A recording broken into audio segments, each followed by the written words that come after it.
এইভাবে খাবো না, তাহলে কিভাবে খাবো?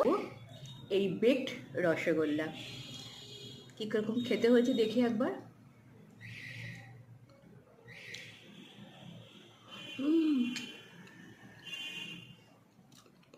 So amazing, so delicious.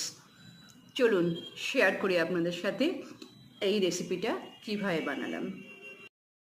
প্রথমে আমি একটা প্যানে দুধ নিয়ে নিয়েছি 500 ml এর মধ্যে, সেটাকে জাল দিচ্ছি। তার মধ্যে দুটো এলাচ দিয়ে দিচ্ছি, কিছু স্যাফরানের স্ট্রিং দিয়ে দিচ্ছি এবং তারপরে দিয়ে দিচ্ছি কিছুটা পরিমাণে মাওয়া আর চিনি দিয়ে ভালো করে ঘন করে জাল দিচ্ছি।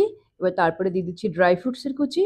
ঘন হয়ে গেলে একটা বেকিং বোলের মধ্যে কিছুটা ঢেলে নেব, তার মধ্যে রসগোল্লাগুলো সাজিয়ে দেব, তারপরে আবারও ক্ষীর দিয়ে দেব, দিয়ে 35 মিনিটের জন্য বেক করব। আর 25 মিনিটের মাথায় কিছু অ্যালমন্ডস কুচি দিয়ে দেবো। তার হয়ে পারফেক্টলি তৈরি হয়ে গেল আমাদের বেকিং রসগোল্লা।